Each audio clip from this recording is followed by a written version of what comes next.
Emang sih kata orang, kelemennya Marcus tuh bola bawah, karena tinggi ya kan. Tapi itu 50-50 tergantung kitanya. Kalau bisa kita antisipasi bola bawah bisa juga. Pasti, karena mereka udah persiapan latihan tiba-tiba ditunda-tunda, libur lagi, turun lagi staminanya. Sebenarnya Indonesia ini stadion hanya bisa yang bertaraf yang lolos verifikasi itu sedikit.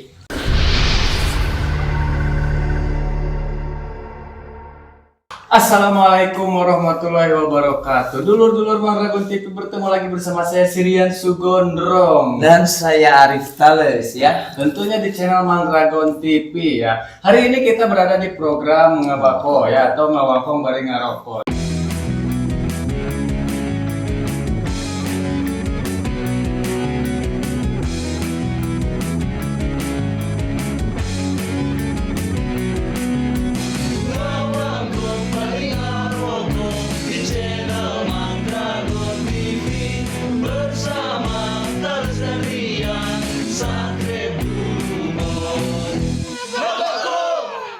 Nah, program Ngaboko kali ini spesial, karena kita kedatangan salah seorang yang yang pernah mengharumkan nama baik negara kita. Dan beliau ini adalah salah satu idola saya. Idola saya juga. Ini dia Bang Marcus Warisan. Halo. Sebelumnya Bang Marcus, terima kasih nih sudah jauh-jauh datang ke Mang Ragon. Terima kasih banyak Bang Marcus. Jadi hari ini kita akan ngobrol-ngobrol dengan Bang Marcus nih ya. Tentu saja lah tong loba itu ya Arifnya. Nah, jadi banyak sekali pertanyaan yang ingin saya utarakan kepada beliau karena prestasi dengan penghargaannya yang sangat banyak sekali gitu kan.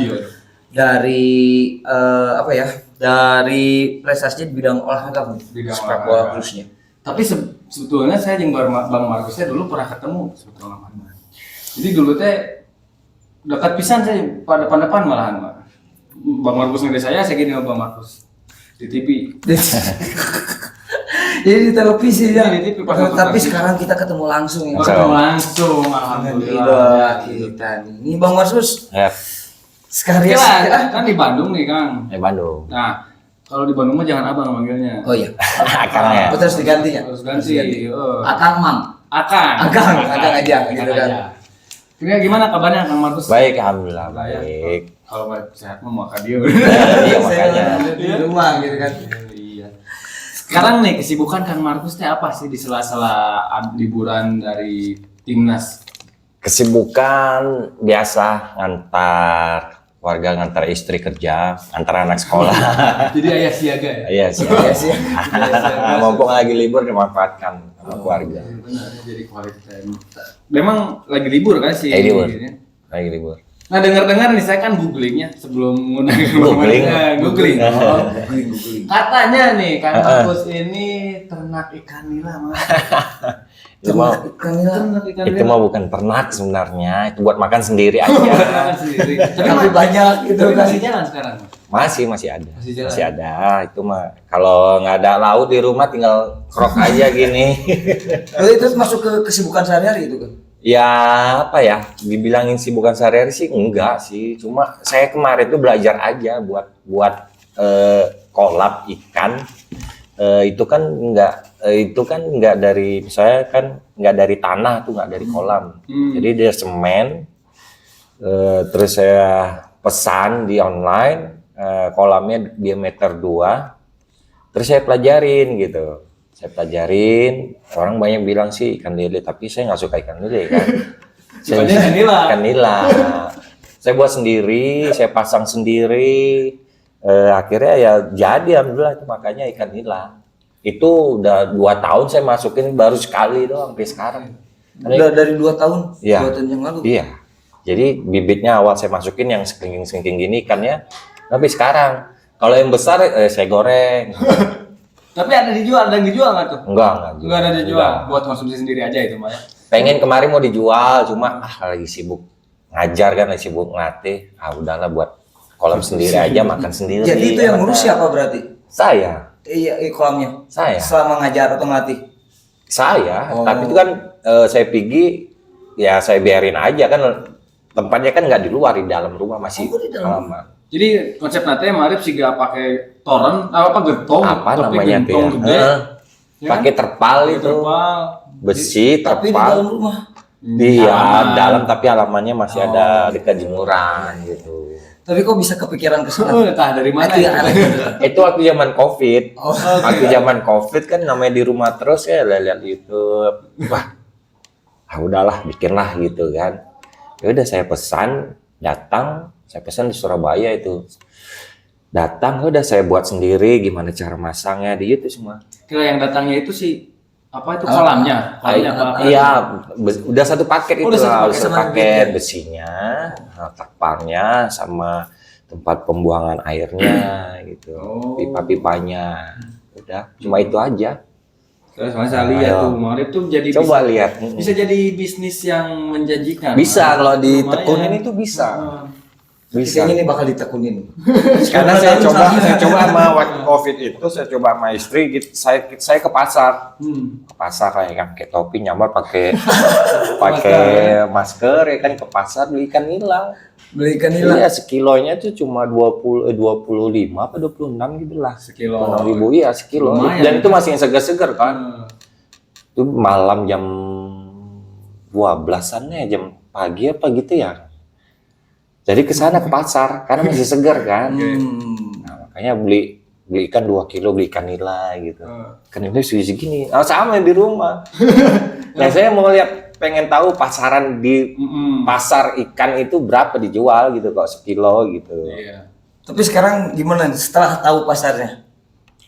Jadi Enggak, belum. Daripada ngelatih lebih baik jadi gitu kan. Kalau kita mau bisnis itu bisa main ke rumah biar tahu. Nanti kita main. Dia cuma di lantai, Di semen lantai. semen lantai. Oh itu pas di semen itu atau Iya, cuma terpal? di lantai. Bawahnya nanti saya beli tanah, saya timbun pinggir-pinggirnya supaya nggak masuk tikus kan bawahnya. Ya ada satu mobil truk kecil lah itu kan tanah beli.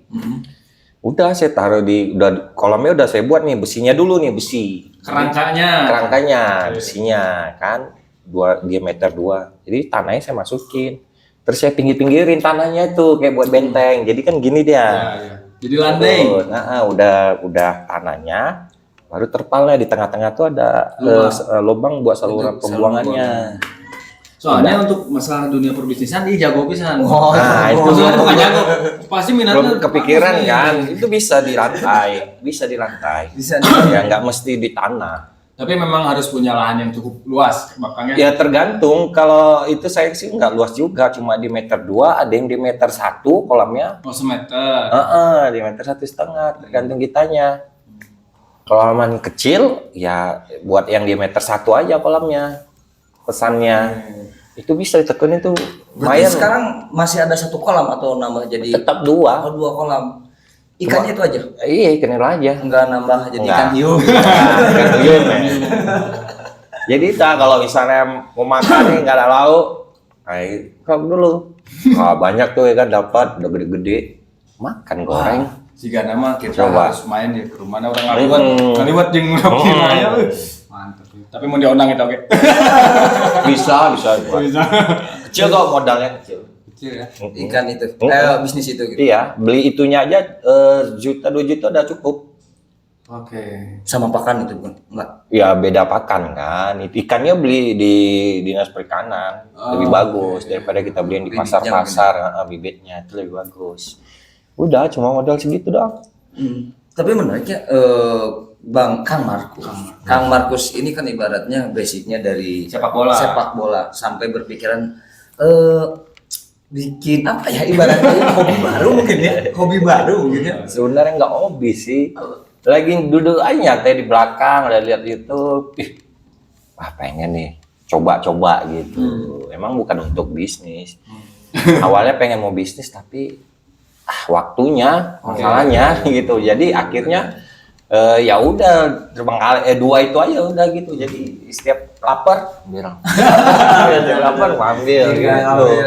Jadi keren Kang Markus mahnya sambil kabut teh aduh nih ngeliat harganya 1 juta 2 juta. Kurang mengalamun teh aduh pikiran hutang. Tapi bisa buat sendiri dari itunya terpal kan paling terpalnya berapa? 200 300. Kalau terpal bulat itu udah dijual sebenarnya. Tapi ini Kak, dari keluarga sendiri nih ketika bikin kolamnya ibaratnya ada ini enggak, ada ibaratnya ngeluh kayak gini. Enggak ada. Enggak ada marah, enggak ada apa-apa Ribet ya. banget bikin kayak gini, tinggal ke pasar doang. Tapi eta mangkas biaya lumayan mau 25. Kalau banyak gitu kan. Kalau banyak. Tapi sekarang masih adanya, masih jalan masih ada. Paling tinggal dikit lah, karena sering saya ambilin kan. Paling tinggal yang kecil-kecilnya itu. Tinggal yang seukuran jari gitu. Yang gede-gede yang segini mah udah saya ambilin. Udah dimakanin. Udah dimakanin, udah habis, digoreng, ya udah. Percuma kita di sana juga udah habis kan. Nggak sih, nggak bisa dimakan. Tunggu gede aja. Paling ntar gini, tuh ambil bawa tinggal budidaya di rumah. Bibitnya ya kan lumayan tuh. Gampang kok, gampang. Kalau ikan nila mah kan gampang. Kalau ikan lele sulit. Iya. Karena sulit. Aduh. Jadi menariknya ya dari sepak bola ke ikan ya. Tapi ya bagus ya. Jadi inspirasi buat saya pribadi gitu kan. Inspirasi ternyata Bang Markus ini ibaratnya dengan kesibukannya yang sangat sibuk mengenai dunia persepak bolaan gitu kan, masih kepikiran sampai Pikiran melihara ikan ya. itu yang jadi aneh itu. Nah, ini Kang Rian ya, kita nyambung nih. Nyambung dengan obrolan yang tadi. Karena ini narasumber yang harus digali lebih dalam lagi nih keilmuannya nih. Iya. Nih Kang Markus ini kan namanya tuh Markus Horizon. Ya. Markus Horizon. Tapi sebetulnya namanya bukan itu. Cek saha. Cek saya. Naon sebetulnya. Markus Haris Maulana. Bukan. Nah, itu kenapa diambil nama Horizon? Itu dari mana itu? Kan kalau nama saya Markus Haris kan dari kecil kan. Saya tempat ganti karena saya mualaf, saya ganti Markus Haris Maulana. Tapi dengan berjalan waktu, ya saya tanya ke ustadz, ke orang yang agama lah ya kan. Emang sih kalau nama itu nama pemberian dari orang tua sih nggak boleh diubah-ubah ya. Gitu. Ya. Jadi diambil terus nama Horizon. Iya, jadi makanya. Atau marga. Terus itu? orang tahu kan Markus Horizon kan, jadi ya udahlah balik lagi ke situ namanya. Nah, jadi ente salah nanya, namanya sebetulnya Markus Horizon dari awal. Dari awal. Oh, ketika mau alat. Oh, gitu. Tapi ngeri juga gitu kan yang dikenalnya Markus Horizon terus pas dilihat. Iya. Berarti ente nyari di mana itu? Intelijennya salah. Google lagi tuh. Salah. Saya Google-nya belum diupdate. Nah, terus satu lagi nih. Terus Satu lagi. Saya banyak sekali ada 2.500 pertanyaan yang saya utarakan. Nih Kang Markus ini salah satu penjaga gawang yang dalam tahun 2008 ini tahun 2008 mendapat predikat penjaga gawang yang mahir dalam menangkap umpan lambung. Oke. Umpan lambung apa sih? Apa umpan sila apa? Umpan lambung mah berarti kudu ka dokter lambung. Ayo. Nah. Katanya guru. Umpan lambung itu adalah crossing. Umpan dari samping menuju ke gitu. Kalau umpan lambung itu orangnya melambung-melambung. Nah, itu crossing lah namanya. Ya, kalau di sepak bola itu namanya crossing. Nah, bisa sampai mendapat predikat seperti itu tuh latihannya kayak gimana sih? Latihannya manja listrik saya. Oh, berarti saya harus seperti itu. Enggak. Jadi karena badan saya tinggi, jadi saya berpikir semua kelemahan penjaga gawang tuh pasti punya kelemahan, kelebihannya. Kenapa saya nggak coba kelebihan saya nih badan tinggi?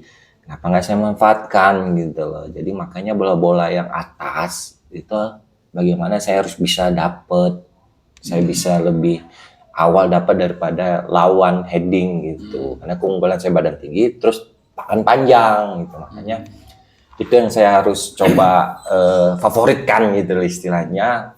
Bola atas nih favorit saya, bola-bola saya gitu. Emang sih kata orang, kelemahannya Markus tuh bola bawah karena tinggi ya kan. Tapi itu 50-50 tergantung kitanya. Kalau bisa kita antisipasi bola bawah bisa juga. Jadi harus punya spesialis. Cuma manfaatkan tinggi badan. Iya. Harus kan. Saya kira memanfaatkan posisi badan gitu ya. Karena tinggi tangan panjang juga jadi mau misalkan ke saweran teh wah meunah. Saweran. Nah, gitu. Memanfaatkan. Gitu sih. Jadi makanya keunikan orang tinggi itu kalau kiper tuh itu. Kalau bola atas itu dia pasti pasti dapat lah istilahnya kan daripada kepala, heading kepala kan masih kecil, masih pendek. Kalau sebelum nyampe ke kepala kan tangan luar nih. Dan itu yang mengantarkan Bang Markus menjadi pemain profesional. Ya. Mantap tuh. Gitu. Nangkap gitu Bola Bang. atas. Ada tekniknya juga. Ada tekniknya juga. Ada gitu.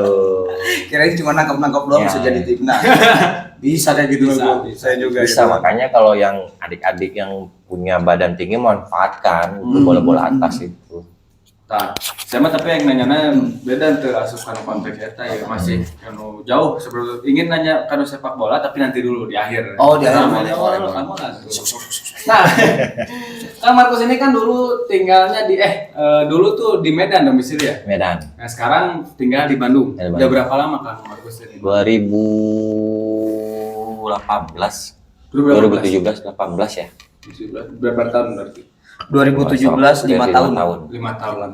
Lu bisa bahasa Sunda belum? Belum. Nanti diajar sama saya. Saya juga nggak Belum, bisa. sedikit lah. Tapi kalau misalkan orang lain ngobrol mah ngerti mereka. Ya. Nah, perbedaan nih Kang Markus, perbedaan antara Medan dan Bandung ya. Kenapa apa yang bikin Bang Markus teh jatuh cinta cicing di Bandung, diam di Bandung teh? Jatuh cinta. Atau misalkan terpaksa diam di Bandung. Atau gimana ya? Apa yang perbedaan Bandung dan Medan? Iya, karena saya nikah di sini, ketemu orang sini ya, sangat jauh di Medan. Di Medan, ya emang kota besar juga ya. Yeah. Medan itu kota terbesar ke-3 apa ke-4 kalau nggak salah itu. Emang padat merujuk di Medan ya. Cuma kan perbandingannya kalau Medan itu kan nggak ada pegunungan. Kondisinya keliling pegunungan ya kan. Ada pegunungan di Medan? Nggak ada. Ada tapi agak yang jauh ke daerah Danau Tobanya. Kalau saya mah kebanyakan ya hutan, pohon, perkebunan gitu. Jadi ya sangat beda sekali gitu. Kalau sini kan dingin kan, kalau sini kan dingin. Kalau sana dinginnya kalau musim hujan aja. Di sini juga sekarang Bandung nggak begitu dingin kan. Kadang panas gitu kan. Panas ya. Tapi kan nggak seperti Bandung yang dulu lah. Tapi kan tetap aja Bandung tuh dingin. Walaupun ada panas tapi tetap dingin kan gitu. Jadi kalau sana kan panasnya beda. Karena dekat laut, tambah lagi ada minyak gitu. Kampung saya itu dekat laut, ada minyak, Pertamina. Jadi emang panas. Karena orang Medan mah panas. Memang benar sih. Jadi enak di Bandung. Dingin.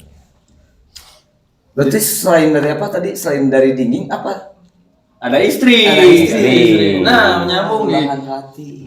Nah, sedikit cerita nih Kang Markus. Bagaimana sih Kang Markus ini bisa bertemu dengan istri? Coba tahu kan ada orang-orang Medan juga yang namanya tuh yang merantau ke Bandung kan? Nah, sudah bisa. Nah, tips dan trik ya kumaha caranya kalau Bandung. Sama istri itu kenal udah lama Bang. Udah lama. Waktu main di sini, waktu main di Bandung itu 2009 udah kenal tapi nggak pernah intens ngobrol. Kenal selewat gitu aja. Oh, berarti kenalnya pas Kang Markus masuk Persib? Oh iya. Jadi kenal selewat, nggak pernah ngobrol. Dia itu sahabatannya istri Nova Arianto. Jadi dia sama istri Nova Arianto kemana-mana gitu. Nova Arianto kan sama saya kan teman. Kalau saya TC, Nova pasti TC kan timnas juga sama timnas gitu. Jadi ngelihat kenal ya senyum aja. Itu nggak pernah ngajak keluar, nggak pernah ngajak ngobrol. Nggak pernah. Karena dia nggak suka saya. Benar. Kalau suka kan pas sudah jadi itu. benar. Berarti cukang lantaran. Udah. Terus dengan berjalan waktu 2017 baru kenal kembali lewat media sosial. Lewat media sosial. Iya, udah hampir dari 2017 selama 7 tahunan lah. Dan media sosial tuh baru intens komunikasi gitu. Baru memberanikan diri. Kan saya tanya, Udah punya suami belum gitu. Cuma udah punya anak 1 gitu. Kalau saya kan belum punya anak, udah ya kan, ya udah nyambung. Makanya saya main di Timor Leste terakhir itu 2017 pensiun di Timor Leste, saya langsung ke Bandung. Oke. Langsung ke Bandung. Langsung Mau Bandung, mau balik ke Medan, nggak dikasih sama Mertua. nggak dikasih, ya kan? Kalau emang serius kata mertua nikahin, ya udah saya nikahin. tapi itu teh nggak pacaran dulu. Enggak. Ngeri. Kayak gitu ya. Bisa. Kok bisa milih langsung gitu? Bisa langsung nikah. Udah saya yakin ini nih. Ya karena mungkin mertua kan namanya ibu kan pasti punya feeling ya, Feeling. bagus apa enggak gitu kan dia pasti tahu gitu. Saya dibilang mau kalau misal mau serius nikahin gitu, mak saya bingung juga jawabnya kan. Saya mau balik ke Medan karena saya langsung dari Timor Leste transit Bali langsung ke Bandung. Nah itu awalnya Di tujuannya sini- mau apa tuh ke Bandung? Liburan aja karena Liburan udah selesai aja. main bola liburan kan, terus kalian pengen ketemu kan belum pernah ketemu. Oke. Hanya lihat media sosial ketemu, ya pengen ke Bandung saya, ya pengen ketemu. Udah pas ketemu 2-3 hari, ya saya mau balik kan, balik ke Medan. Ya udah kata mertua, kalau mungkin nih, takut saya balik nggak balik lagi.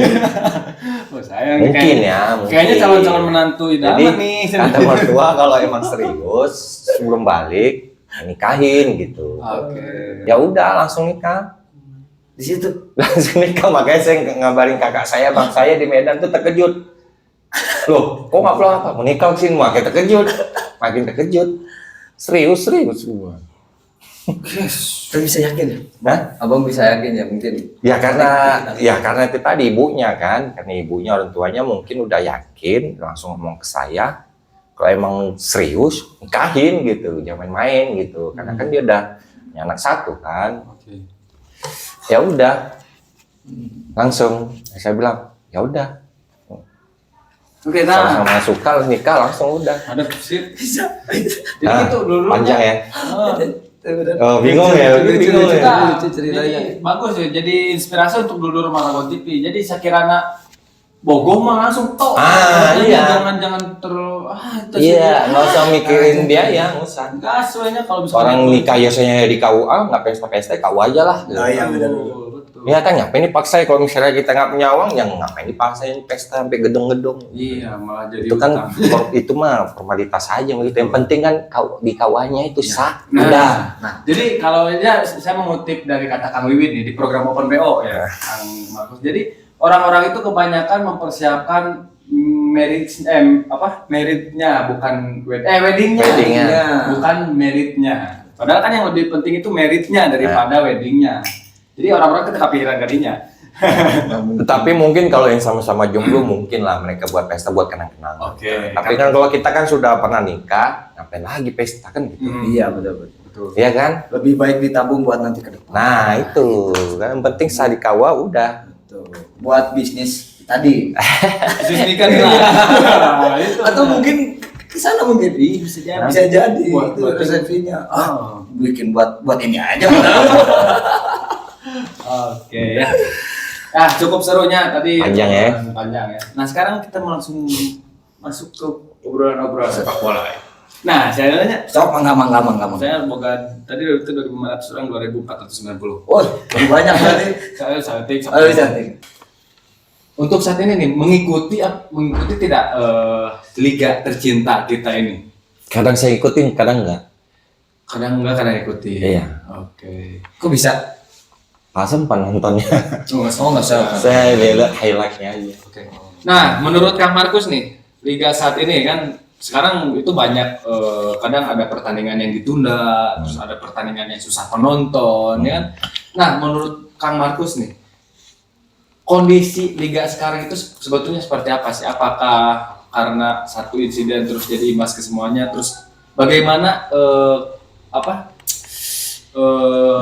dampaknya untuk para pemain? Yang pasti kalau misalnya pertandingan liga ditunda-tunda pasti itu berdampak. Berdampak ya. Berdampak pada klub, main semuanya pasti ikut berdampak juga ya.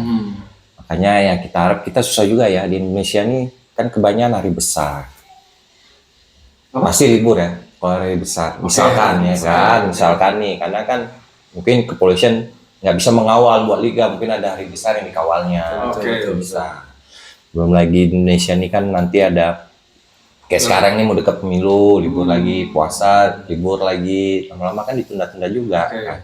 Nah kalau misalnya ada insiden yang kemarin kita lihat malam itu, ya itu udah pasti di stop ya, ditunda. Dan itu pasti yang sudah jadwal yang sudah kesininya pasti berubah yang kesininya. Pasti akan berubah. Nah, makanya itu udah pasti ya kita harus udah legowo. Kesini udah kita bagus nih, susun tiba-tiba pertengahan jalan ada kejadian, libur tunda-tunda sebulan misalkan ya kan, pasti di sini ya udah kacau nih, pasti kacau karena kan di sini yang di sini awal ini udah buat sampai setahun, nah karena ada kejadian ditunda lagi, nah dia mau kesininya kan waktu yang di sininya ada acara misalkan ada acara kepolisian apa nggak bisa kan ini kayak kemarin ditunda ya kan Persib ya kan karena ada GBK pink black apa Gelora pink black buat pink nah ya kan? buat konser. Nah itu kan mereka kan udah ngeliat jadwal sebenarnya itu kita sebelum bulan 3 itu kan udah selesai Desember. Iya betul. Bener nggak? Benar. Nah wajar dong ya kan. Begitu di bulan Maret ada banyak penundaan.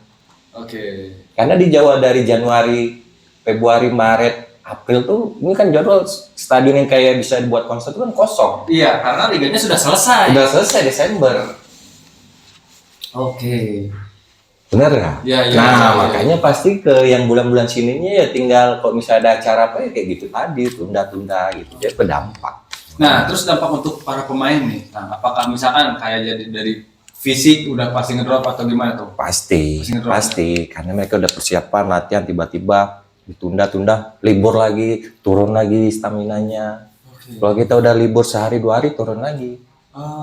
Apalagi sekarang saya dengar kata Luis Milla tuh pemain Persib diliburkan ya katanya. Nah, habis diliburkan kan, habis diliburkan tuh libur sehari aja atau 2 hari itu drop lagi dari nol lagi, habis latihan, nah baru nol lagi dia mulai lagi dinaikin pelan-pelan fisiknya. Tapi nih selama Kang Markus ini jadi pemain nih, pernah nggak merasakan hal seperti sekarang ini? Ya gitu. Kondisi saat sekarang? Nggak pernah. Nggak pernah. Lancar. Sesuai jadwal. Jadi baru sekarang ya banyak tunda. Iya. Sekarang kan selama saya main kan tidak ada seperti kejadian yang di Malang itu. Itu sih. Cuma kemanusiaan. Benar kan? Tapi udah jadi apa yang mencek enten mas sebelum bermata dua mata gitu kan. Waktu itu mau dilanjut nanti ada kemanusiaan yang harus dijaga. Tapi kalau tidak dilanjut seperti sekarang ini resikonya itu tadi. Ada 2 kan? Karena kan udah stadion kan ya kita tahu sendiri kan banyak yang udah dipakai apalagi mau jelang-jelang mau pemilu gini takutnya stadion dipakai buat acara. Golongan tertentu ya kan partai tertentu. Dan juga jadi penilai jadi pertimbangan juga buat kepolisian kan. Jadi misalkan polisi pun takut, pihak keamanan pun takut kejadian seperti yang sebelum-sebelumnya. Makanya karena kan emang kepolisian tuh nerima dari awal nih liga jadwalnya selesai Desember. Ya polisi oke lah gitu. Berarti kesini udah nggak ada acara kan, polisi aman tiba-tiba kan ditunda-tunda akhirnya main lagi sampai sekarang Maret ini kan. Sedangkan ada yang acara udah apa istilahnya udah nempah duluan itu bulannya Maret misalnya kan. Sudah di booking Maret nih gitu loh. Kalau dia booking Desember, nggak bisa ke polisi. Ini liga masih ada kan gitu. Nah selain dari stamina pemain yang ibaratnya jadi turun naik ya.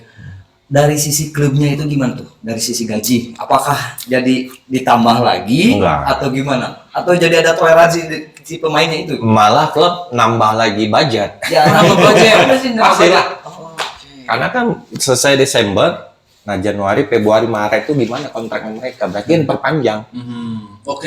Diperpanjang mungkin cuma 5 bulan atau 4 bulan. Kan liga kan selesai sebelum Idul Fitri kan. Nah berarti mereka nanti antara pemain sama manajemen gimana kontraknya gitu. Terus menurut Bang Markus hari ini kondisi saat ini yang seharusnya bertanggung jawab siapa ya? Apa ya, kalau dibilang merasa siapa yang bertanggung jawab sih sulit saya dulu, karena ini kan ibaratnya kejadian ini kan bukan kemauan kita gitu. Kayak ibaratnya bencana alam aja lah, bukan kemauan kita kan. Tapi pasti ada yang pihak yang bersalah, itu pasti ada mungkin kan? Kalau ditanya pihak bersalah ya pasti ada pihak Pasti ada, bersalah ya kan. Nggak mungkin ada orang mati nggak ada yang salah kan gitu. Pasti ada bersalah gitu. Itu ya gimana caranya orang itu salah, ya tinggalkan kita negara hukum. Oke. Kita serahkan kepada Pihak berwenang. yang berwenang. Kalau kita hanya bisa, oh ini salah, tapi kan kita nggak tahu di TKP-nya gimana. Oke, benar. Nah, ya. Apalagi kita orang jauh, bukan orang Malang kan. Tapi dari selain dari masalah tersebut, apakah ada dari sisi apa ya stadion mungkin yang kurang memadai untuk mengatasi? Kalau stadion sih, kalau saya bilang sebenarnya Indonesia ini stadion hanya bisa yang bertaraf yang lolos verifikasi itu sedikit. Kita kan banyak kan rata-rata stadion ini kan punya Pemda, Pemkot, bukan punya klub. Bukan punya klub, betul. Pemerintahan. Iya, punya pemerintahan. Iya. Benar nggak? Ya, betul. Jadi betul. susah Terus kita. yang punya stadion sendiri itu kayak Bali itu kan. Bali Iya, punya stadion hanya sendiri. berapa klub kan. Jadi liga nanti cuma 4 klub nanti main. Persib pun sama, Persib pun kayak BLA. Ya makanya kalau di verifikasi itu sedikit nanti klub. Oke. Mau nggak tinggal 3 klub, 4 klub main?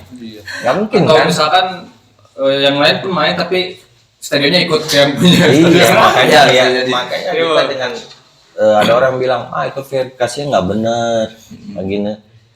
Ya kalau benar pun klubmu pun nggak akan lolos gitu. Oke. Benar nggak?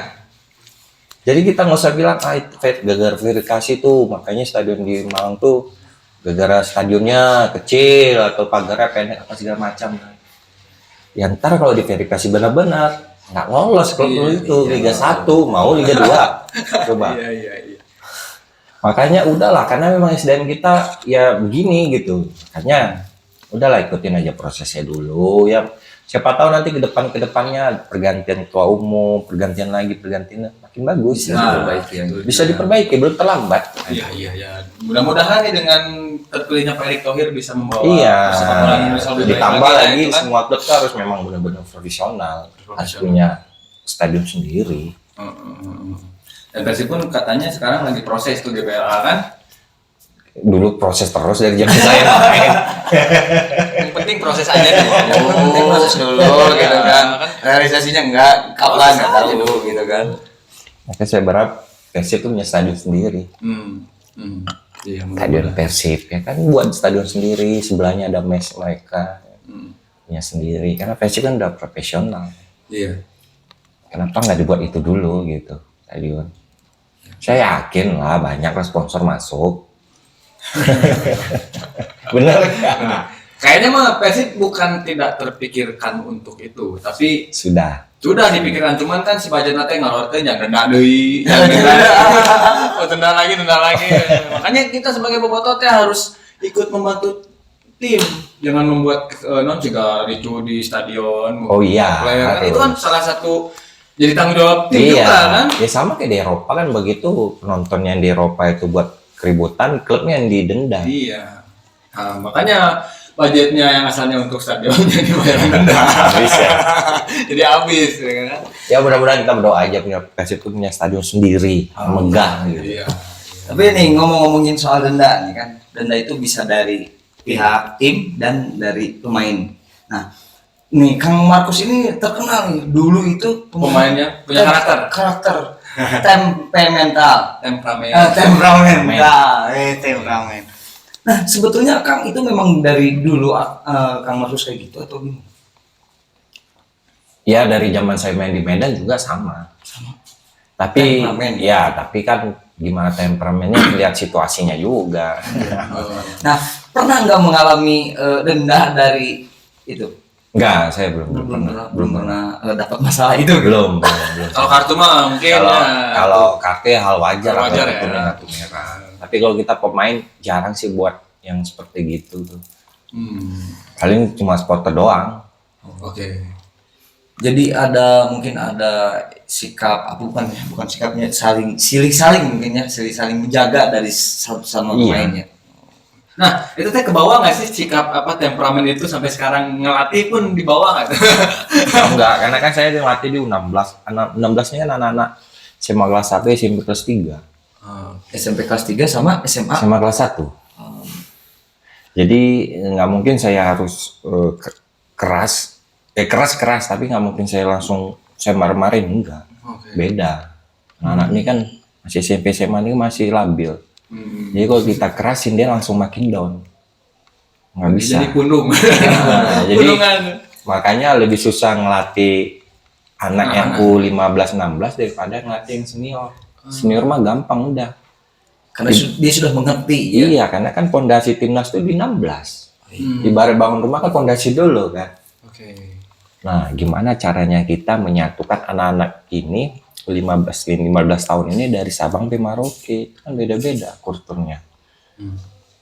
Nah, terus itu cara untuk menseleksinya, Kang. Itu Ya, berarti Kang Markus itu datang ke tiap kota dari Sabang sampai Merauke. Ya, Tim saya pelatih. kita dibagi, ada 5 pelatih, saya di bagian Aceh Sumatera sama Palembang sama Palembang. Jadi saya cuma ada Palembang sama satu lagi kemarin saya di dekat Jambi itu, pokoknya masih pakai Sumatera gitu. Kalau yang lain ada yang Ternate, Maluku, NTT, terus Papua, terus jadi kita 5 pelatih ini bagi-bagi. 5 pelatih. Iya, dibagi-bagi. Saya bagian yang barat, pelatih lain ada yang timur, ada yang tengah, ada yang barat, ada yang di sini. Bang Markus bagian Saya barat. bagian yang Sumateranya. Nah, kalau boleh tahu nih, Kang, kriteria nih yang masuk ke seleksi itu seperti apa? Yang pasti kriterianya yang pertama pemahaman sepak bola ya dulu. Pemahaman sepak bola Pemahaman dulu. sepak bola ininya. Oh, jadi skill mah nanti dulu. Nanti. Oke. Ngajar skillnya nanti. Pemahaman dulu. Begitu kita seleksi, dia bawa bola, dia tahu nih bola ini mau kemana.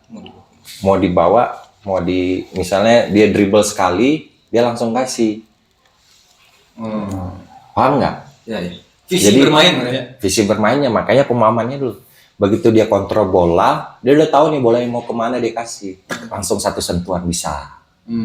Ya kan? Padahal kalau pemain lain gitu dikasih, dia kontrol dribble lagi dribble, semua mau lewatin. Nah, itu udah nggak bagus. Meskipun skillnya bagus. Iya, itu nggak bagus. Kalau anak segitu mah kita jangan milih dia yang individu dulu. Karena sepak bola kan kerjasama. Jadi begitu ada seleksi, bagusnya pemain gelandang dapat bola, dia langsung kasih ke kanan, back kanan. Atau penyerang dia langsung umpan gitu. Berarti kan udah paham dia nih. Walaupun dia masih bisa dribble gitu, tapi ada temannya di sana masih kosong gitu. Nah, itu proses abang nyari pemainnya Itu kalau pemain, kalau kiper beda lagi. Kalau Saya. kiper gimana tuh? Iya. Kalau kiper gimana tuh? Gimana tuh, Sob? Sama pemahaman juga. Iya, kalau kiper sama saya gampang, dapat bola jangan langsung aja ketendang ke depan. Anak-anak sekarang yang perhatikan anak-anak SB Academy dapat bola dari kiper ke kiper nendang. Benar nggak? Loh, benar nggak dia dapat bola, dia tendang lagi, balik lagi main balik lagi dia tangkap lagi, tendang lagi, Nah itu jangan diambil. Walaupun save-nya bagus. Iya, walaupun save bagus jangan, tapi pemahaman dia kan berarti masih kurang gitu. Mungkin pemahaman pemain itu lebih condong ke basket mungkin. Bukan, karena di sekolah bolanya atau di akademinya pelatih ngajarin menang. Sedangkan anak usia gitu bukan juaranya dicari gitu, pemahamannya gitu. Dia punya gawang dapat kalau ada teman yang masih back itu dia kosong, ya main aja. Atau passing atau umpan ke tangan. Main dari bawah mainnya, build up namanya, build up dari bawah. Kalau kita main dari kayak main tenis. Karena buru-buru mau ngejar kemenangan, dapat bola. Perhatikan lah anak-anak sekolah bola. Benar. Kadang nggak diajarin sama Iya. gurunya, sama pelatihnya. Berarti balik lagi ke pelatihnya itu yang Iya, harus mumpuni ya. benar. Untuk mengajarkan. Makanya susah pelatih SSB itu, akademi itu susah. Nah, Bang, selain dari nyari dari SSB, pernah nggak nyari Sekolah-sekolah? ke sekolah-sekolah gitu? Biasa kan enggak, biasa kan mereka kan sekolah ini. Sekolah SSB gitu. Ya, enggak, mereka kan sekolah, tapi mereka punya klub SSB gitu. Jadi kita nggak ngambil dari sekolah gitu. Tapi kan bisa jadi ada orang yang memang paham terhadap sepak bola, tapi dia tidak ikut SSB nih. Tapi dia di sekolah nih kan ada mungkin ada nih. Pernah nggak? Jarang. Tapi belum pernah berarti? Belum. Rata-rata anak sekolah, anak SMP, SMA, mereka tuh pada udah punya SSB.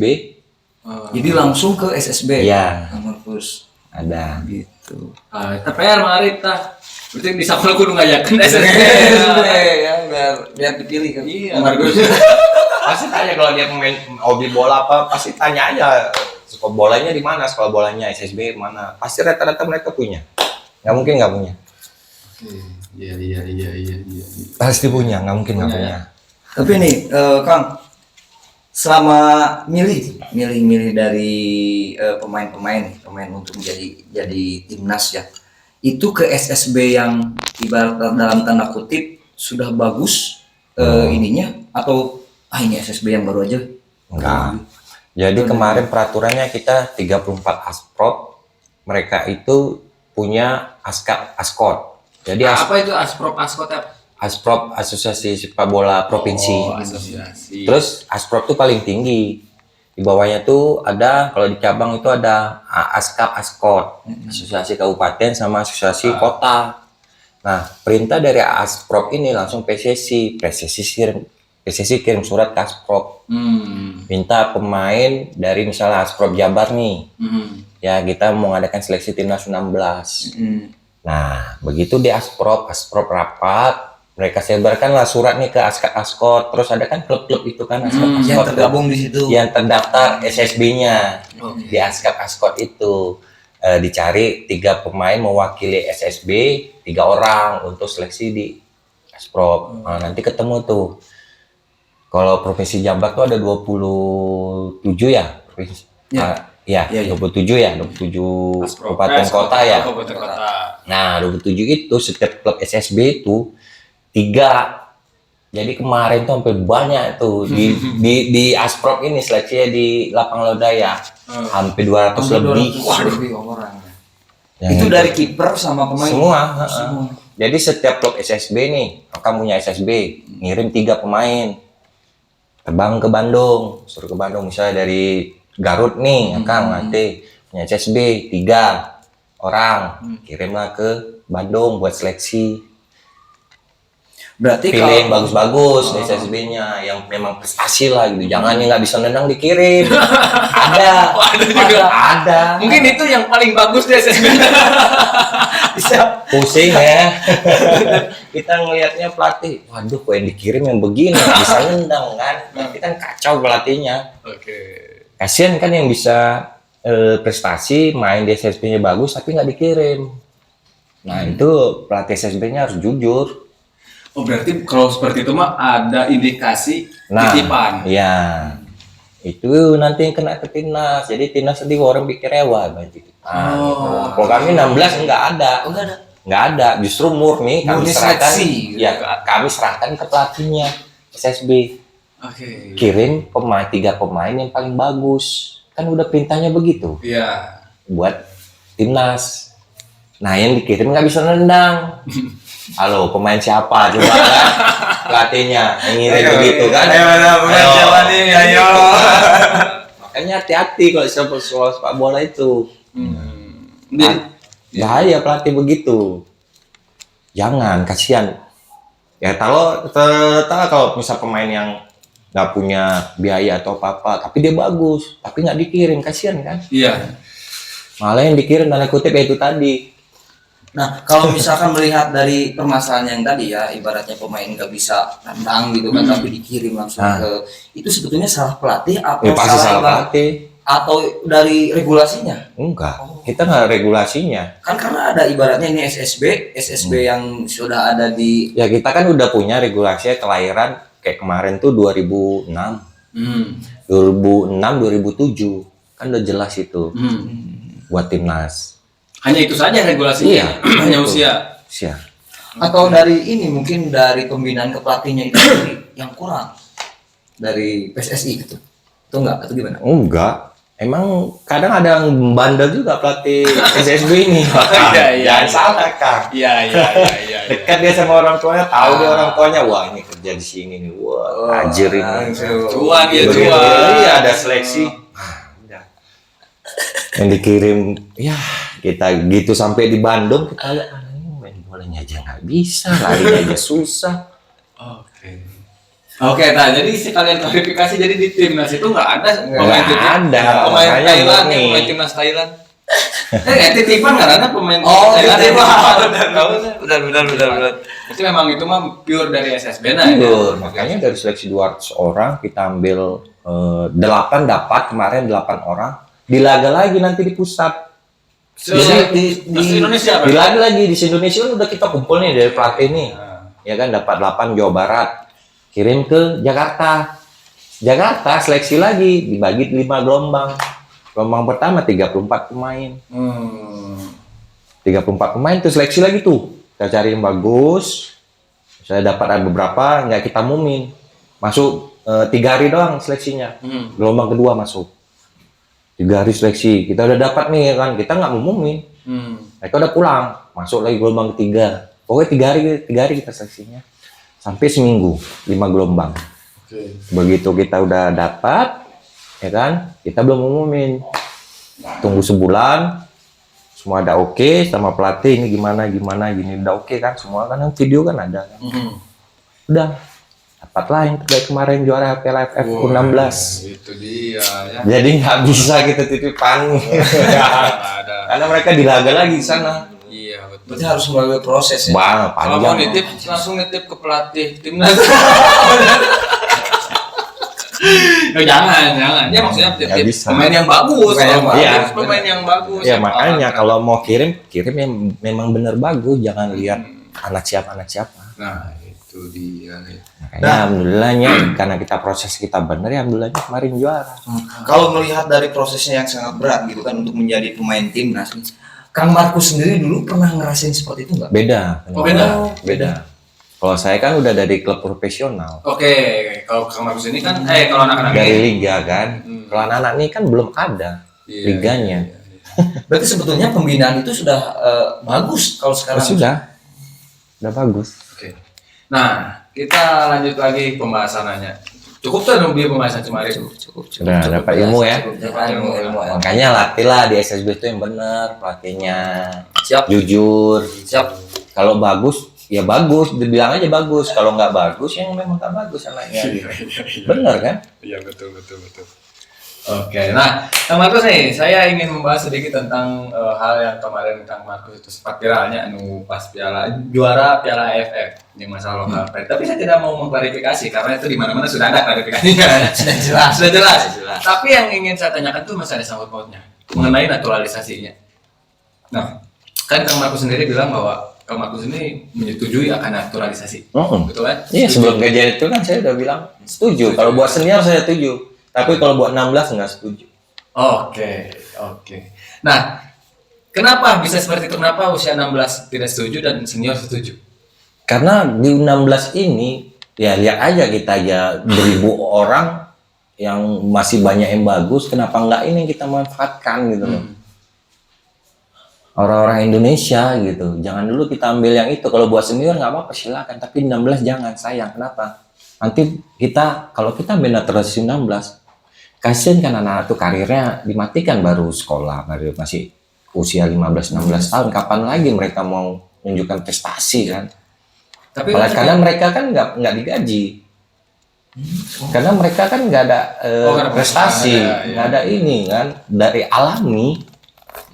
Dari sekolah bola akademi itu alami gitu, tapi janganlah gitu masuk naturalisasi, kasihan anak-anak yang 15-16 tahun ini. Nanti kalau naturalisasi, mereka nanti sekolah bolanya atau latihannya, ngapain aku latihan serius-serius, ngapain aku datang, ngapain aku latihan kerja keras. Toh nanti pas timnas 16 ada pemain naturalisasi, kan jadi down. Oke. Nah, kasihan yang dari desa-desa, daerah-daerah kasihan. Kalau senior nggak apa-apa karena mereka udah ikut liga. Tapi kan punya sama penghasilan. juga kan, maksudnya senior pun saya rasa masih banyak gitu orang-orang yang berkompeten di Indonesia sendiri gitu, orang-orang Indonesia sendiri yang kumanya maksudnya teh kalau misalkan di usia 16 pun tidak cocok, ya maksudnya tidak cocok, tidak setuju dengan naturalisasi, senior pun sepertinya sama menurut saya. Iya nggak sih? Ya sekarang kan tinggal turnamennya. Nah, kalau turnamennya emang bener untuk misalnya turnamen nih 3 bulan, itu kan berarti instan. Instan berarti kan langsung pasti juara kan, harus juara. Karena instan nggak bisa lagi gitu. Ya, tapi semua sih tergantung pelatih gitu kan. Kalau saya maunya 16 ini udah prestasi naik ke 19. 19 dikawal lagi nih 19 ini paling bisa 1-2 orang dari lain gitu, dari klub lain gitu kan yang udah juara ini bawa 19 kita adopsi lagi, kita ini lagi kan, kita rangkul lagi, kita latihan lagi kan, mereka udah dari 16 ke 19 kan udah sama nih latihannya. Thailand tuh begitu, dari 16 19 ke umur 23 terusnya mereka tuh hampir sama. Mereka tuh bersama dari 16 coba. Jadi mereka chemistry-nya tuh udah tahu. Dia mulai kemana tuh udah tahu, udah ngumpan kemana tuh udah tahu, bergerak lari kemana tuh udah tahu. Karena dari 16 ini mereka udah sama. Berapa tahun coba tuh dari 16 ke senior? Iya. 10 tahun kan? Sama-sama mereka latihannya. Tapi dengan naturalisasi senior itu bisa mematahkan hal itu. Nah, begitu kan ya, karena beda pelatih, ya mungkin pelatih mau instan, nah ya udah dicarilah. Beda lagi pelatih, beda racikan. Nah, Itu bukan dari regulasi itu. Regulasi tetap kan dari 16 nih selesai, 16, 17 mereka naik ke 19. Ada turnamen 19 ya kan, habis mereka naik 19 ada 20, U23. Regulasinya tetap itu. Nggak, mungkin lebih condong ke ibaratnya gini.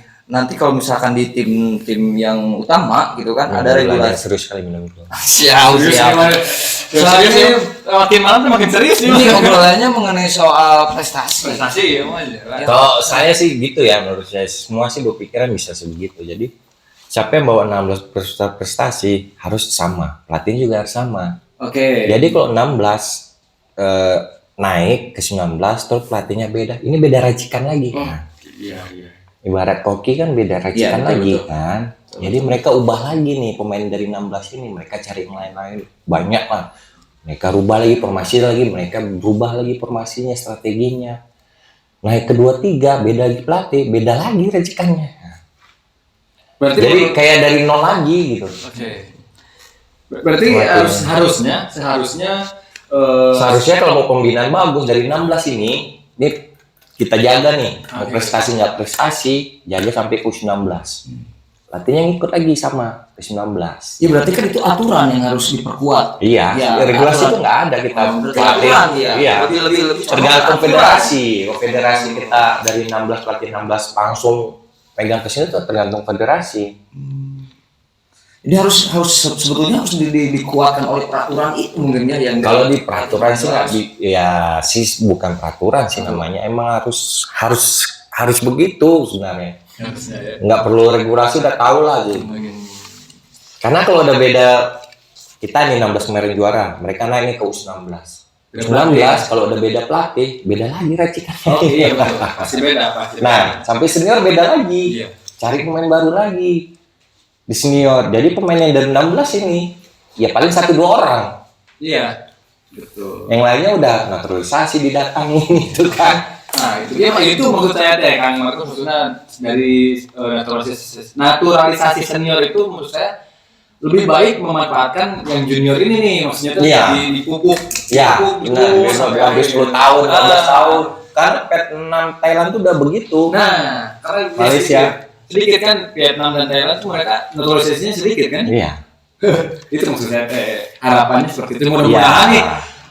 Tapi kalau misalnya pelatih timnas senior dapat misalnya pelatih bagus, dia racik bagus nih, itu akan bagus nanti hasilnya. Oke. Nah kalau dari pembinaan di Eropa lah, sama nggak kayak? Sama. Dari 16. Lah iya. Makanya di kayak Barcelona tuh punya akademinya U16 Barcelona. Oke, ya. Akademi itu ada mereka. Nah, mereka di akademi ada kompetisinya kan U16 itu. Mereka ada kompetisi main, terus nanti ada kompetisi 19 mereka naik nih yang akademi U16 ini. 19 ada kompetisinya, ada liganya, mereka naik nih. Nah, nanti kan ada pantau dari senior nih. Berapa orang sih dari Barcelona akademi ini yang bagus kan dilihat nanti sama pelatihnya. Itu diambil 2-3 orang, 4 orang. Makanya yang Barcelona kan banyak dari akademi pemainnya. Benar nggak? Alaba, Busquets, Pique, apa lagi? Benar kan itu dari akademi semua. Mereka ngambilnya. Bahkan dari klub pun harus sama ya. Iya. Dimulai dari klub mungkin nanti naik ke timnas gitu lah. Iya. Nah, sama ada. Nah kalau misalkan berbicara mengenai siapa yang disalahkan dengan kondisi seperti ini, siapa sebetulnya? Kang Bajibur. Saya itu dikeru-keru, ini begitu. Dengan ibaratnya Kang Markus dengan bukan persepsi pendapatnya seperti itu, tapi ya itu bagus kan sebetulnya ya. Tapi Indonesia seperti kayak gini terus. Gitu kan. Nah, terus nyamuk oke, tak mungkin salah satu alasan kenapa dari tahun ke tahun nih, dari junior bagus, punya prestasi, S19 sampai ke senior, mungkin itu salah satunya itu. Alasannya itu. Ya itu tadi makanya beda pelatih, beda kan beda strategi. Nah, tapi sabar aja kalau memang begitu ininya pasti nanti suatu saat dapat pelatih yang senior yang bagus, dia racing yang bagus, nanti akhirnya bisa juara. Oke. Pelan-pelan dong, pasti bisa. Proses. Jadi saya bisa nih jadi masuk timnas nggak? Timnas sih dirinya mah timnas sih bisa ya. Seru juga obrolannya jorok bisa. Kayaknya aduh serius. Isi mata najwa ya. Nah, pertanyaan berarti Kang Markus ya orang slow lah. Ini kan Kang Markus ini sudah melanglang warnanya di Liga Indonesia dari Persiraja ya kan dulu teh 2006 ya berarti dari 2002. Oh 2002. Nah, menurut Kang Markus ya tim yang paling berkesan nih selama berkarir di Liga Indonesia lah khususnya. Yang pasti Medan karena saya besar prestasinya di situ.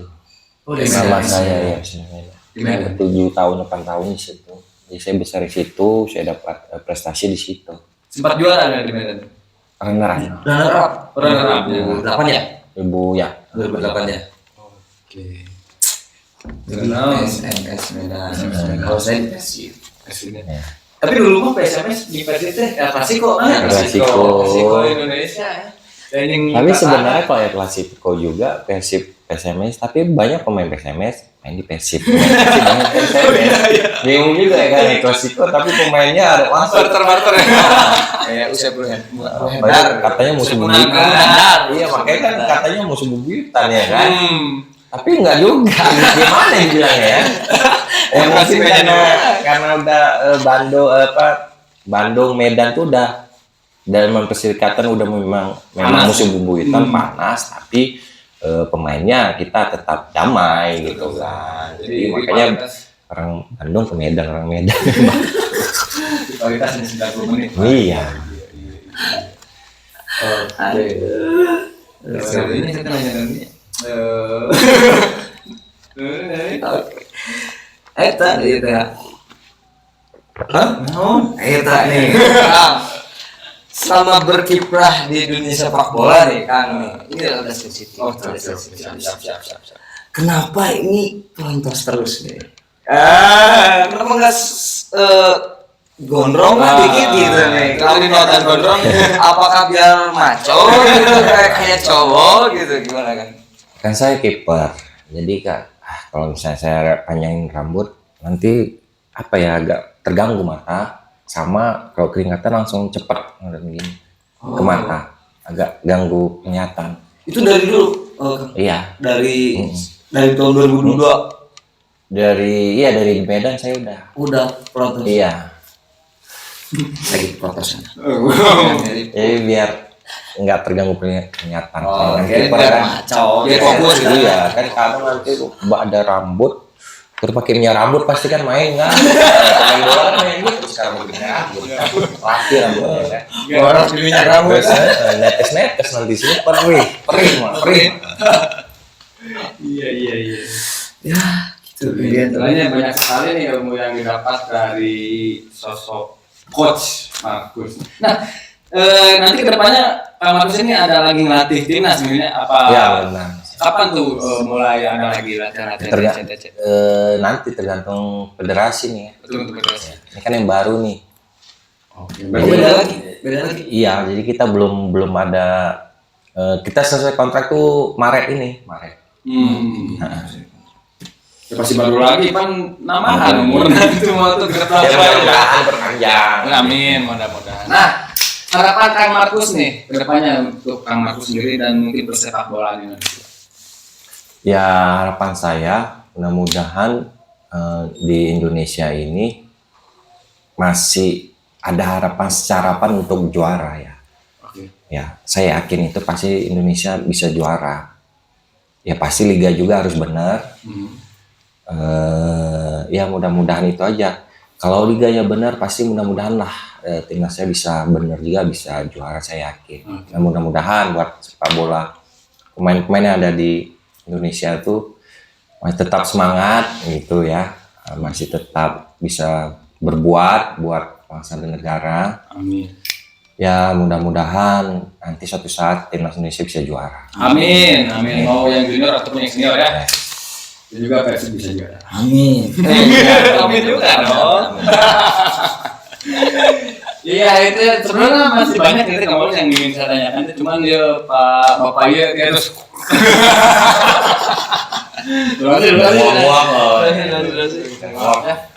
Ya, mari ada lagi mau disampaikan? Nah, mungkin seperti biasa ya. Pertama saya ucapkan terima kasih dulu ya. Sama-sama, Kang, Kang. sudah hadir di studio Manggagon yang sudah berbagi ilmunya. Sama-sama udah diundang kemari. Terima kasih. Seperti biasa mungkin dulu Manggagon seperti biasa saya tidak lupanya selalu sayangi orang tua selama mereka masih ada. Karena telapak surga ada di telapak kaki. Wahai ibu ya. Ya itu ya. Ini mudah-mudahan persepak bola di Indonesia bisa lebih baik lagi ya ke depannya dengan terpilihnya ketum baru nih, ketua PSSI baru, mudah-mudahan bisa menjalankan program kerja dengan baik ya dan membawa Indonesia lebih baik lagi dalam persepak bolanya. Itu saja mungkin dulu Manggagon TV ya untuk video kita, video spesial nih bersama coach dari pelatih kiper nasional. Sekali lagi terima kasih kepada Kang Markus, kebanggaan untuk Manggagon dan juga untuk saya pribadi ya sudah ngobrol bareng nih satu meja dengan Kang Markus ya. Mohon maaf bila ada salah-salah kata karena kesalahan datangnya dari saya pribadi dan kebenaran datangnya dari Allah Subhanahu wa taala. Wassalamualaikum warahmatullahi wabarakatuh. Waalaikumsalam.